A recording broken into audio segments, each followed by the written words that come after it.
Hoje é o dia 18 de dezembro de 2019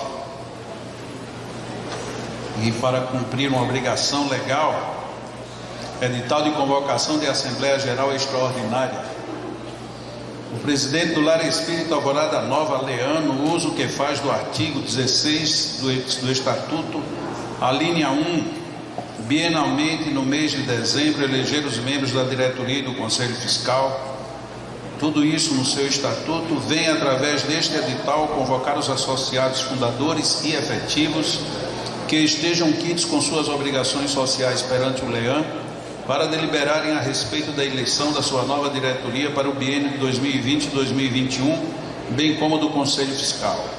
Conforme estabelecem o capítulo 6, os artigos 14 e seus parágrafos e 16 e seus parágrafos do Estatuto do LEAN, a Assembleia Geral Extraordinária, ora convocada, acontecerá neste auditório, na tarde do dia 18, portanto hoje, às 13 horas em primeira convocação ou às 13h30 em segunda convocação.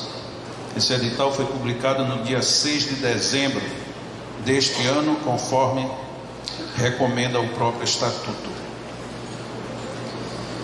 Vamos fazer a leitura da nossa mensagem. Mais uma vez, do livro Frases, Dicas e Histórias Maravilhosas, número 16, de Orlando Nusso, uma história bem curtinha, chamada Sou Feita de Retalhos. Pedacinhos coloridos de cada vida que passa pela minha e que vou costurando na alma, nem sempre bonitos, nem sempre felizes, mas me acrescentam e me fazem ser quem eu sou. Em cada encontro, em cada contato, vou ficando maior. Em cada retalho, uma vida, uma lição, um carinho, uma saudade. Tudo isso me torna mais pessoa, mais humana, mais completa. E penso que é assim mesmo que a vida se faz, de pedaços de outras gentes que vão se tornando parte da gente também.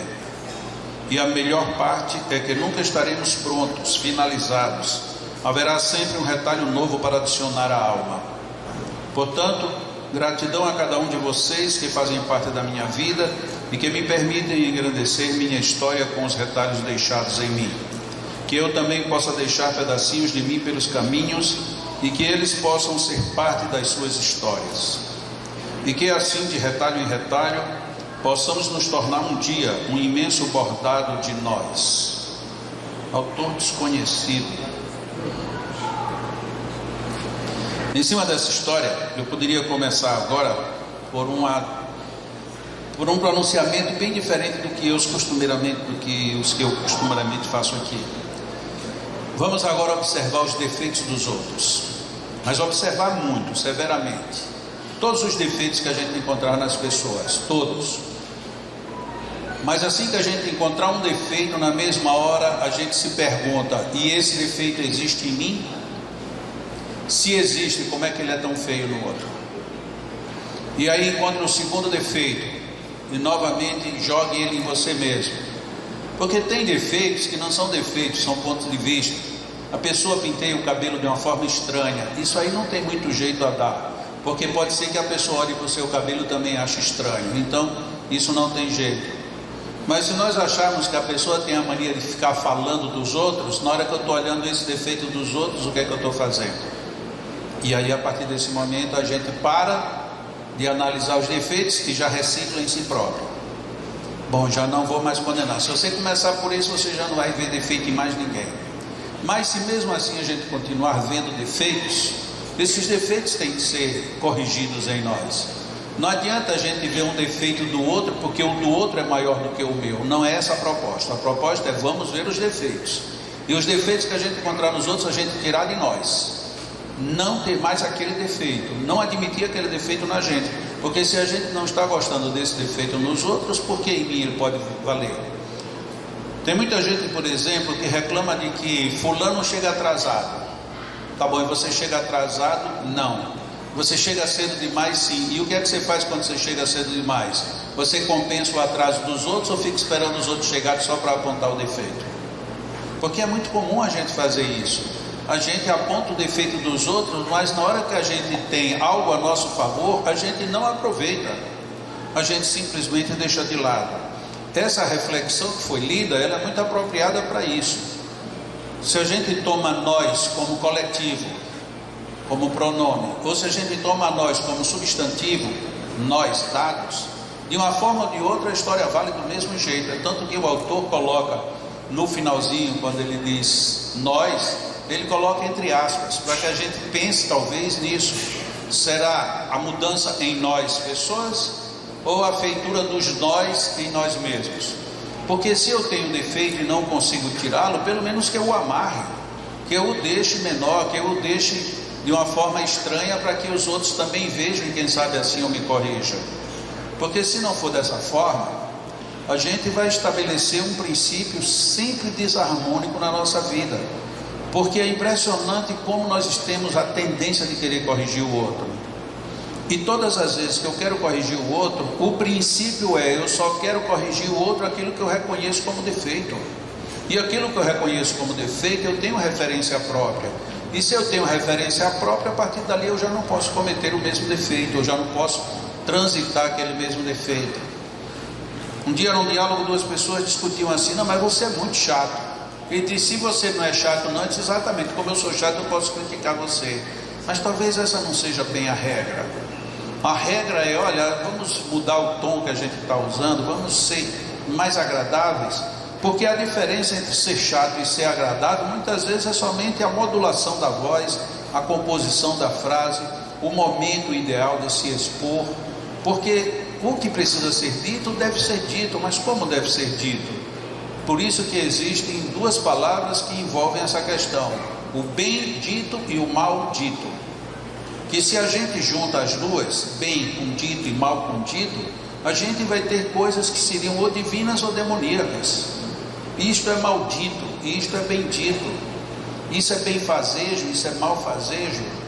Aonde é que a gente se situa? Vendo uma reflexão de um pensador que trata sobre o comportamento humano, ele propõe exatamente isso. Se você quiser ser bom indistintamente, a primeira coisa que você tem que fazer é parar de condenar. Me chamou muita atenção, porque é muito comum a gente ouvir a expressão parar de julgar. Parar de julgar é impossível. Agora, parar de condenar é realizável. Tanto é que na própria lei da justiça humana, nenhum advogado nem nenhum promotor pode julgar, pode condenar. Todos podem julgar, mas condenar só quem tiver na autoridade para fazê-lo.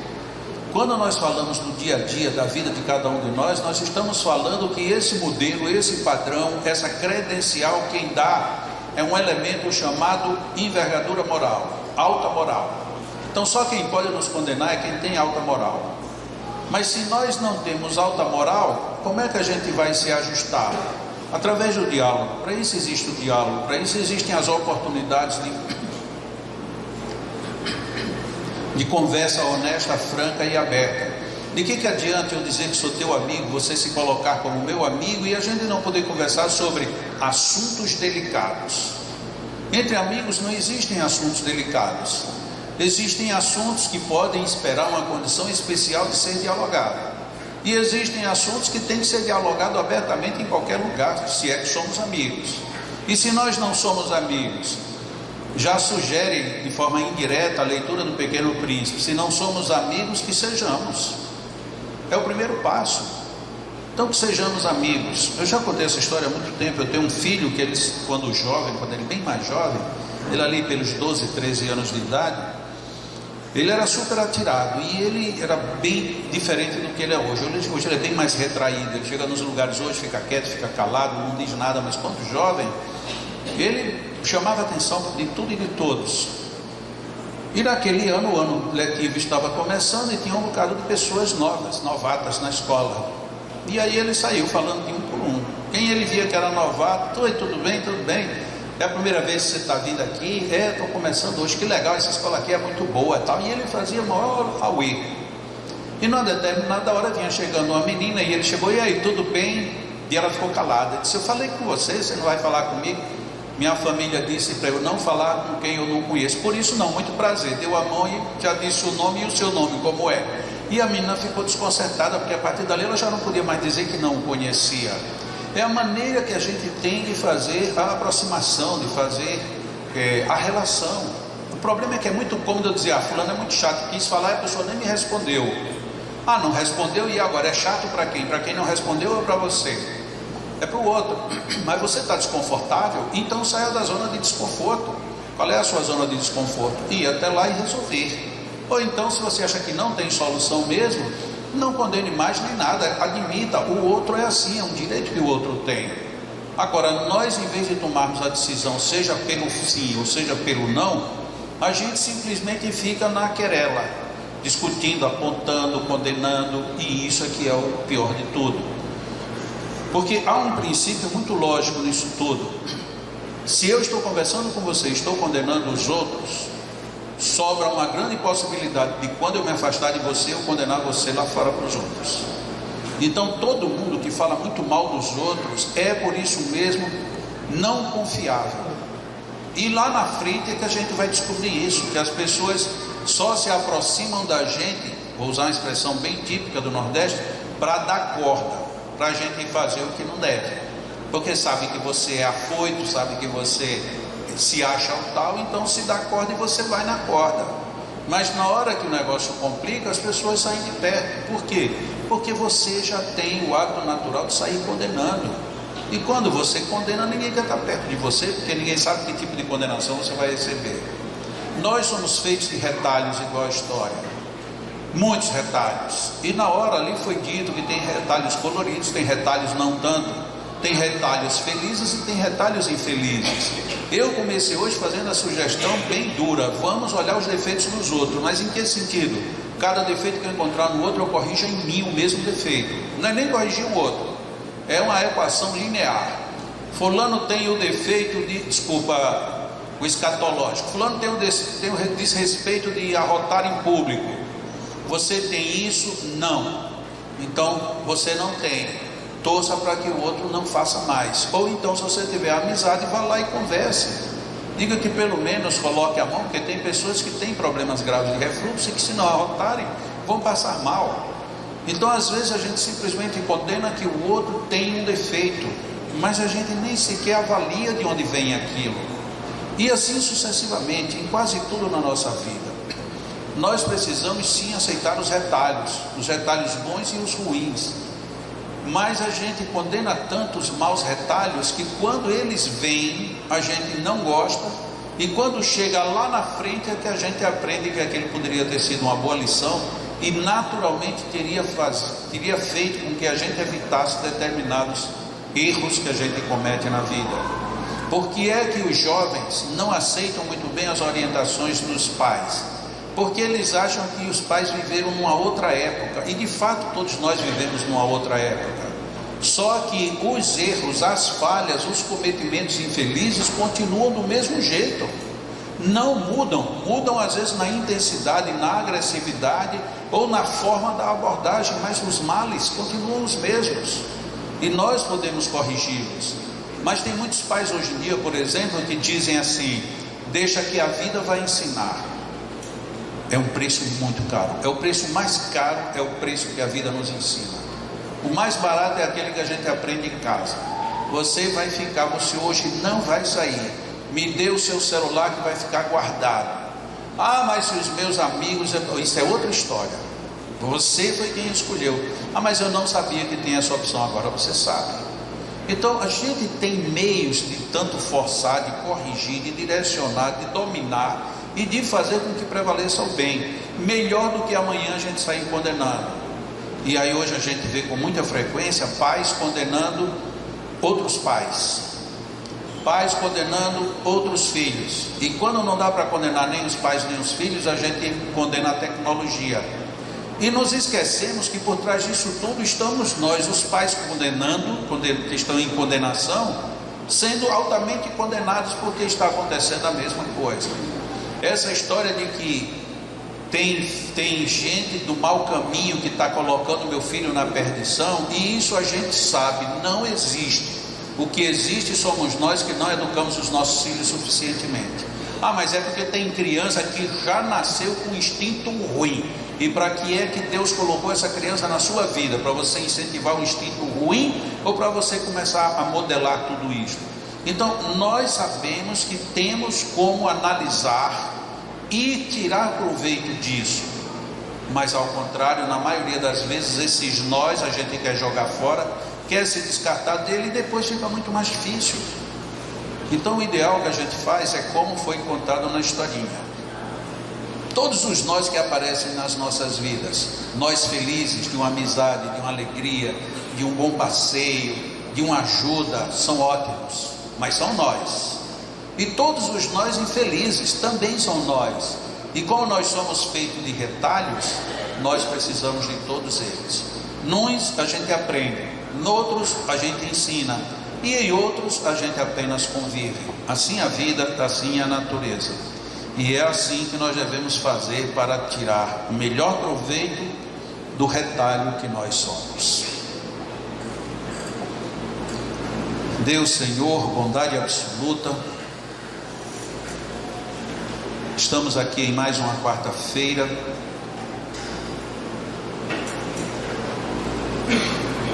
batendo às portas de mais um ano novo. É prenunciado o Natal,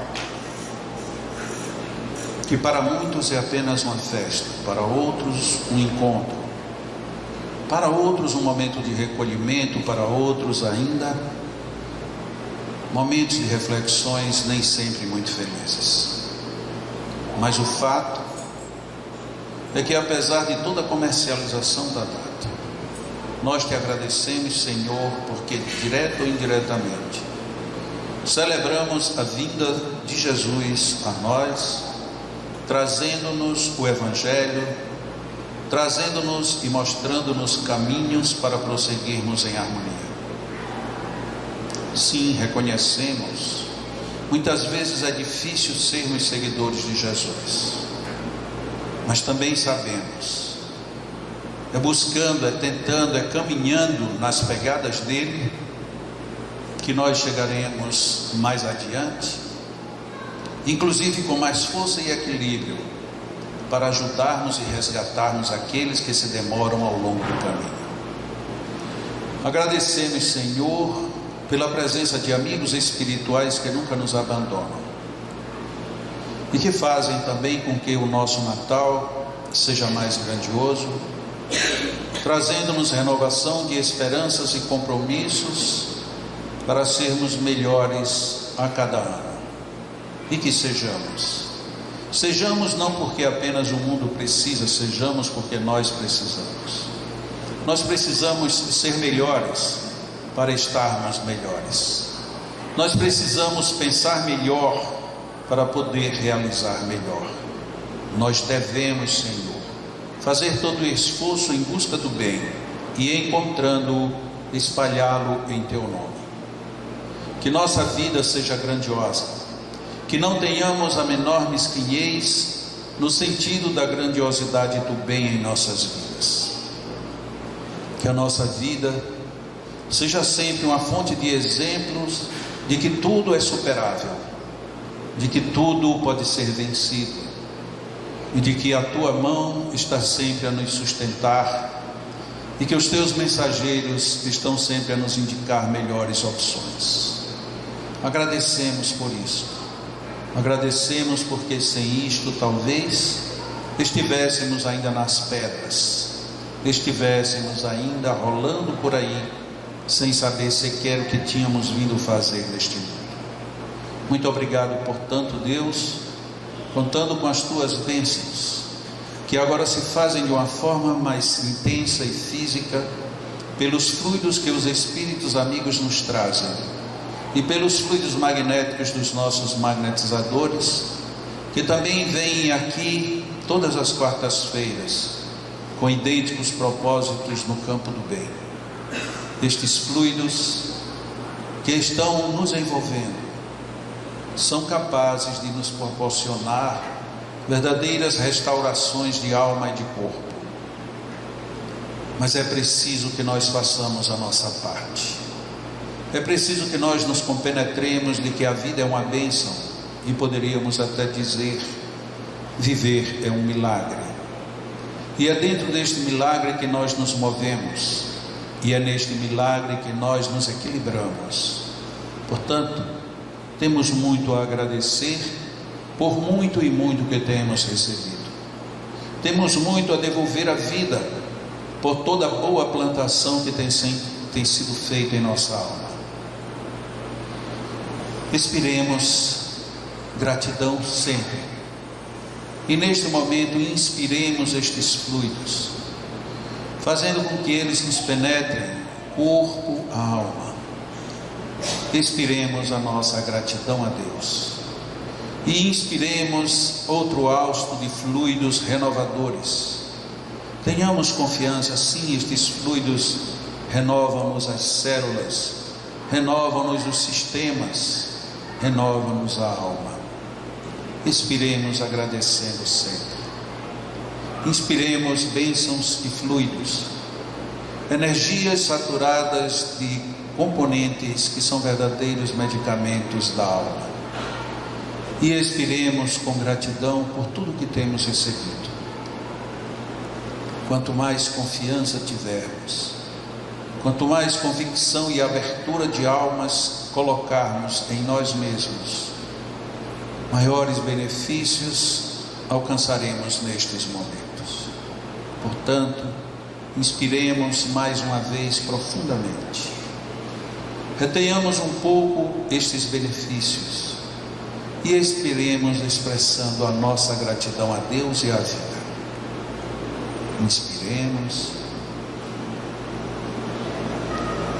e agradeçamos por tudo. Inspiremos novamente. Expressemos o nosso agradecimento. Nossos magnetizadores vão magnetizar nossas almas. Ficaremos aqui em estado de oração, aproveitando porque são muitos fluidos. Nós podemos absorvê-los ainda muito mais, desde que nos compenetremos desta bênção, que é absorver tudo isto em nome de Deus. Estejamos em Deus, Deus está conosco. Tenhamos mais uma manhã abençoada. Graças a Deus.